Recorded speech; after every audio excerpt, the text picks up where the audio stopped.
I'm just so behind. I can't catch up. I need more time.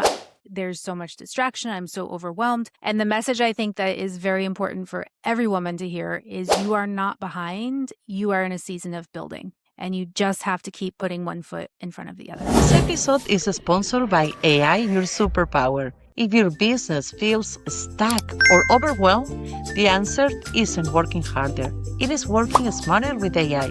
Take our free personalized assessment, the AI Opportunity Finder, and discover exactly how AI can save you time, boost profits, and simplify your operations. Plus, get our exclusive AI toolkit to help you start fast. Visit start.aiyoursuperpower.com to find your best AI opportunities and book your free discovery call. Hello, and welcome back to Happiness by Habit Season 2. I am very excited today. Today is a very special guest with us.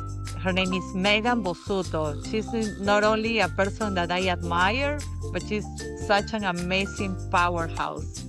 Is the president of the International Association of Women, a global organization dedicated to empowering women to lead boldly, connecting meaningfully, and grow both personally and professionally. As an influential member of the International Association of Women myself, I've experienced firsthand the power of this amazing network. It's not just about connections, it's about creating a community. It's about women championing each other. And Megan brings a remarkable blend of corporate leadership, global experience, strategic vision, and a heart-centered service. Since joining International Association of Women back in 2017, she has helped shape programs, events, and communities that support women at every stage of their career.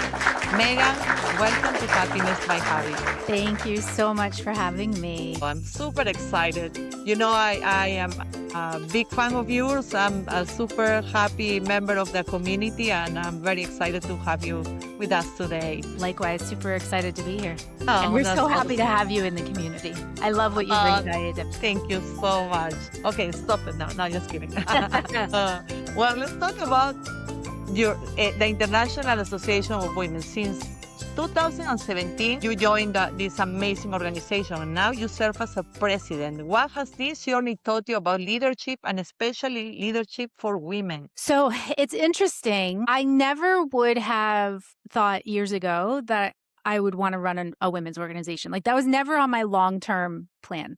I studied accounting in college with information systems. I went into internal audit, very corporate, very back office. I then had a moment where I paused my career. We lived overseas for 5 years. It's when I started my family. And when we came back to the US, digital marketing was just becoming a thing. And it's something I became really interested in. So I sort of pivoted from the accounting, finance, technical stuff into digital marketing and was able to create a consulting type business where I could help small companies and still be a mom and still have a lot of flexibility.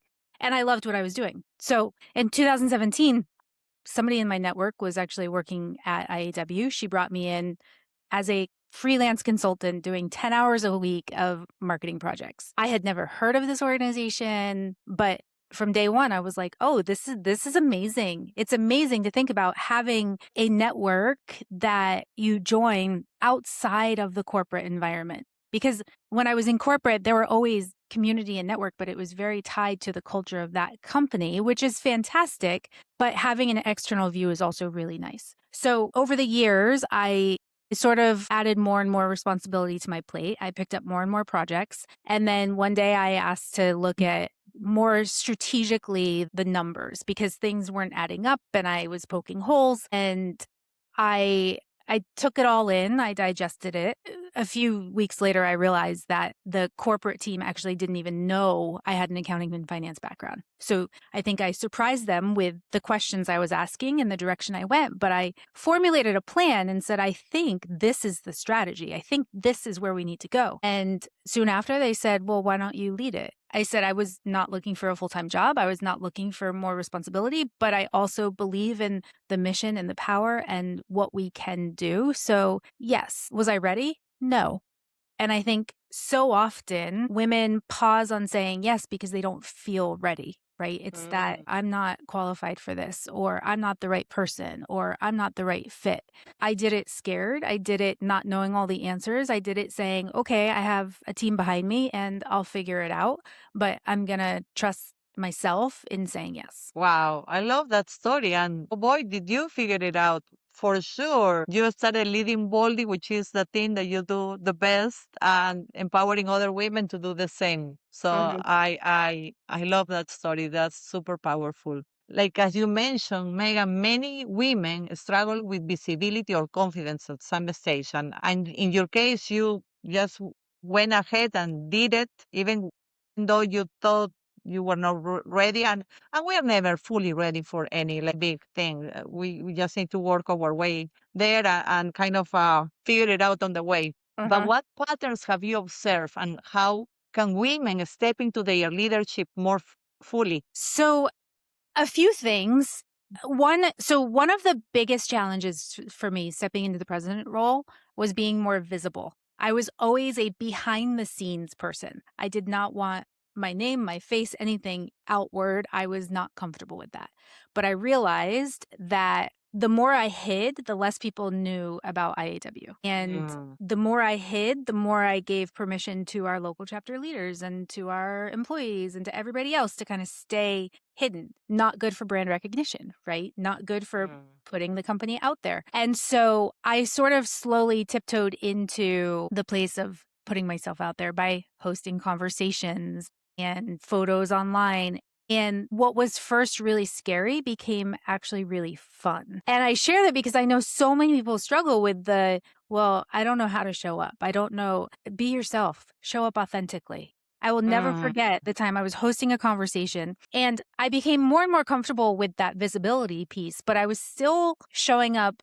I was authentic, but I was hiding a lot of my own story. And I was hosting a conversation one day and I made a comment about navigating divorce. It was in the midst of navigating my divorce. And the number of people who reached out to me saying, thank you for sharing. I've been there. How can I support you? What do you need? And I thought, wow, we hold so much in, right? We don't mm. want the world to see our mess, but you can share pieces of your story and what you're going through without exposing the entire messy background.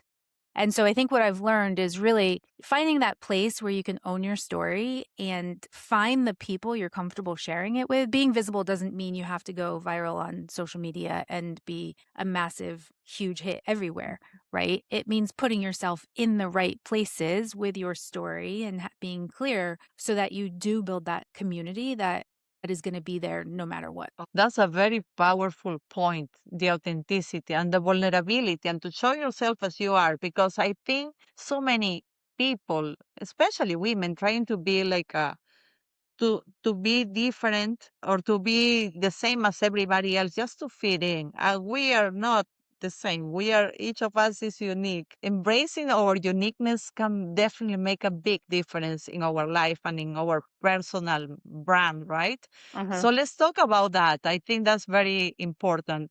What advice would you give women who want to build an authentic professional relationship? So I think it starts with quality over quantity.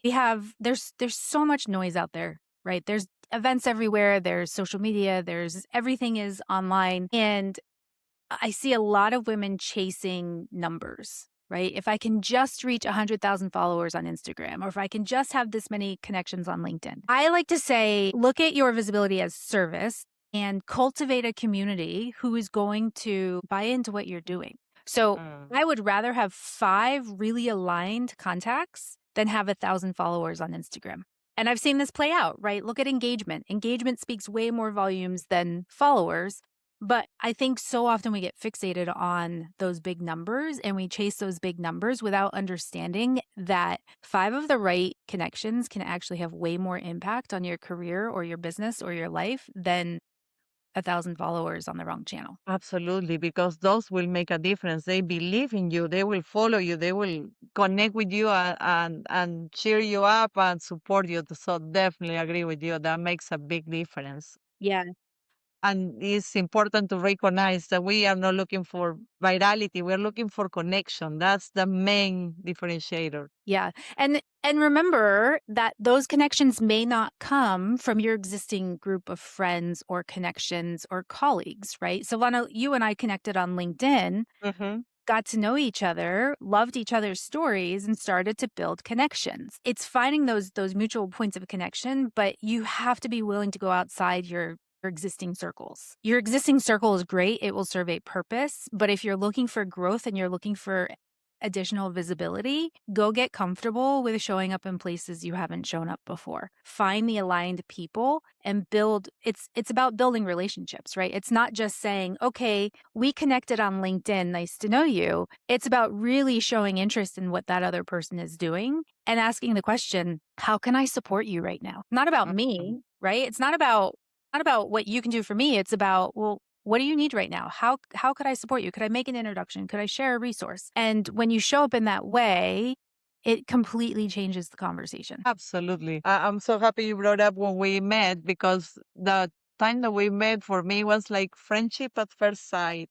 Uh-huh. It was, we realized we had so many things in common. And since then, I've been so honored to have you in my close network. And it can make a difference. I mean, just to be able to get out there and try to make new meaningful connections, you might find the really good person out there that will have many things in common. I will help you grow and you can help them grow. So Yeah. definitely I make a difference. yeah, and it's interesting because I think so many people struggle with the like, well, how can I reach out to a stranger and be like, hey, I want to have a virtual coffee or I want to meet you, right? And I will tell you, Silvana, the first thing I remember that stood out to me in your profile was your TEDx talk about making Oh, your accent your superpower. And that yes. struck me as such a great topic and such a good thing. So that's where I started my connection point, right? Mm. Find something super interesting about the other person and go talk about that.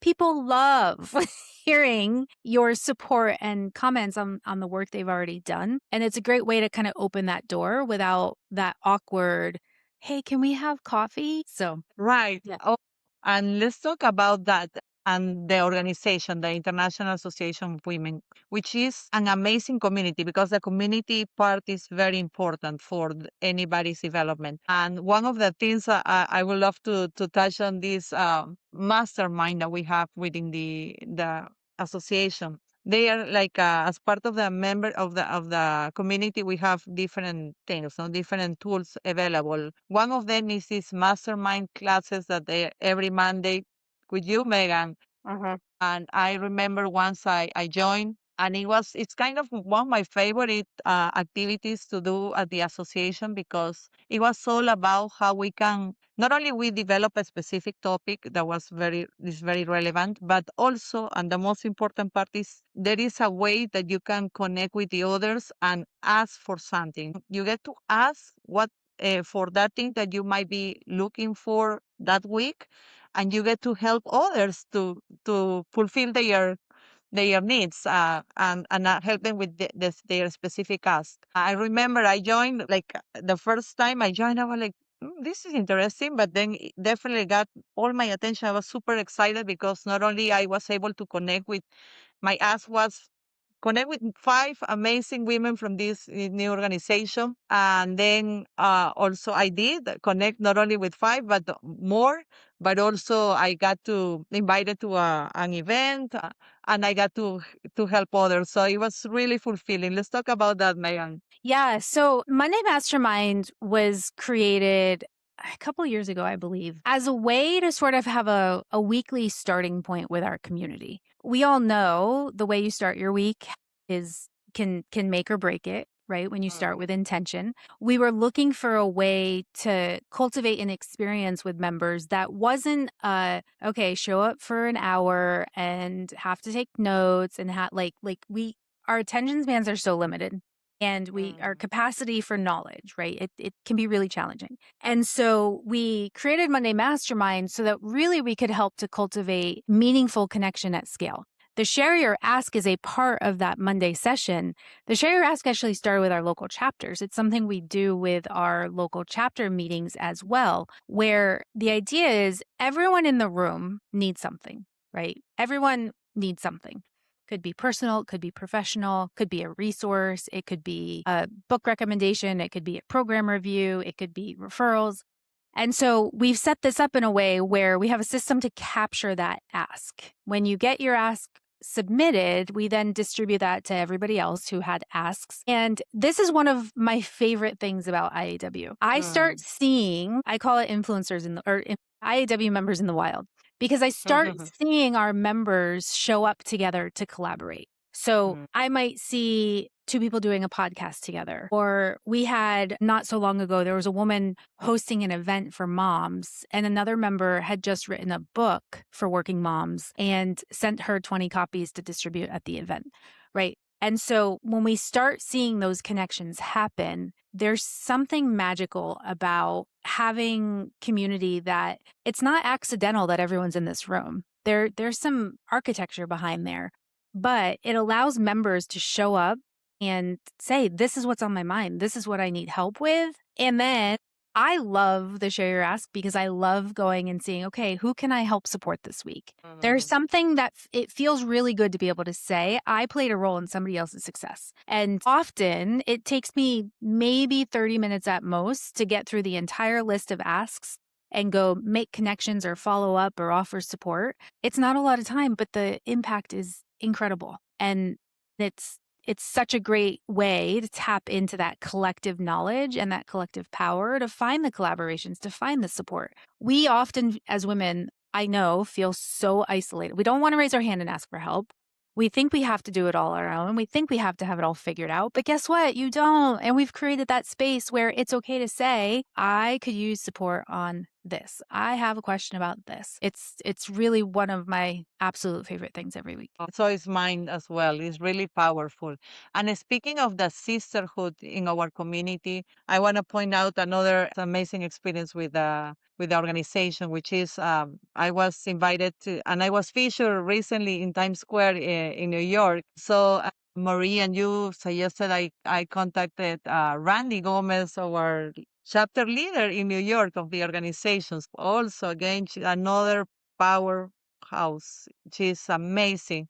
And so she was hosting an event the same day. So I did participate of her amazing event. I got to meet other ladies, super powerful ladies at her event. And then we both, everybody started walking after the event in New York, walking like in the freezing cold towards Times Square where I was going to be featured with people I just met like literally hours ago. And they went through the effort of walking in like extreme cold It was so weather for cold. 15 minutes. It was cold. And it was such an amazing proof of sisterhood, and I really embrace and honor those ladies who did that. And then we did a live and we told their stories too. It was so empowering. Everybody won. It was so beautiful to feel supported in such a way. So I want to point that out because it's a very good feeling to be supported by your community. To be able to travel to a different city and say, hey, I have this really big thing going on. The thing that tied you together was IEW membership, but those are the spaces we create where we really are there to support each other. And I just find, I hear stories like this over and over and over.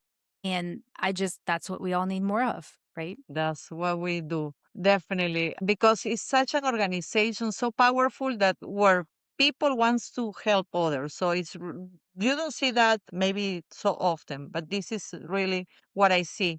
And this is amazing. Like the community is formed by amazing ladies. So if you're listening, you're a woman who would love to find this a new community to belong and to be supported, please check this out because it's really powerful. Let's talk about the future, Megan. Looking ahead, what excites you the most about the future at the International Association of Women and women's leadership globally? So This is a tough question for me right now because, being completely honest, not all the data about women in the workforce is trending in a direction that feels encouraging, right? We're seeing Mm, so many women step back from leadership roles from companies, and it's often because they're carrying the responsibility of raising children and supporting aging parents. They're in the middle of that. And so it's disheartening to see that women are choosing to step back from careers because of the systems in place, right? We don't have the right systems in place to support somebody who's being stretched in all the ways. What excites me is the possibility and solutions. So at IAW, one thing we're really ramping up this year is how we support company culture and benefits and support so that companies have access to things like Monday Mastermind and the Share Ask. This helps us to not only help influence the tone at the top, because we know that culture starts at the top. So it's having those conversations with executives and understanding that this is not about telling women to just lean in, right? It's about creating the environments where women are actually supported to show up and give. They're actually supported in all areas. And so we are partnering with employers, giving the employees access to the community, the mentorship, the development spaces. So this goes beyond just the inspiration, work harder, go do it, and helps with the infrastructure to have that community, to have that support. I truly believe that when companies invest in women in a very real, tangible way, progress will accelerate for everyone. When women can show up and bring their best,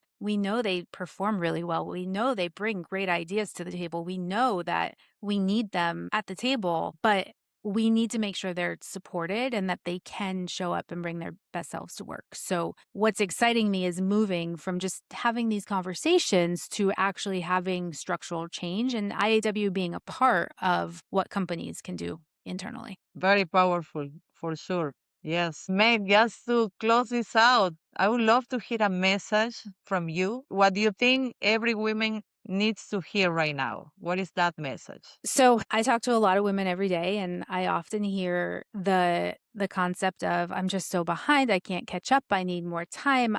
There's so much distraction, I'm so overwhelmed.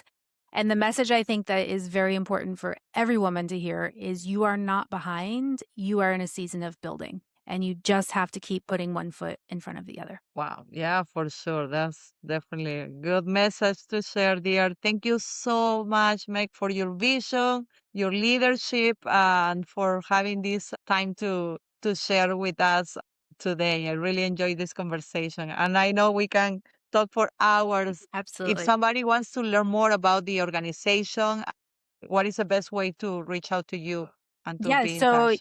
anyone can head to our website. It's iawomen.com. You also can connect with me on LinkedIn and just let me know you heard Silvana and I chat and you're looking for more information. We have a lot of information online. I'm happy to connect one-on-one. We have a team that can connect one-on-one, but feel free to reach out. LinkedIn is the best way. Wonderful. And we'll make sure to put your LinkedIn connection here, information. Thank you so much Great. again. And being part of IAW for me has been such a meaningful part of my life. So I really encourage you, anybody who is listening, who is looking for that community, this is a really good one and powerful one to be part of. To everyone listening, just make sure to connect with Megan and surround yourself with the right people, because that definitely changes everything. This is Happiness by Habit, where we believe success isn't just about climbing higher, it's about lifting others as we rise. I'm Silvana Pimentel, and until next time, keep building habits that fuel your leadership and your joy. Thank you. Bye bye. Bye, Meg. Thanks, Silvana.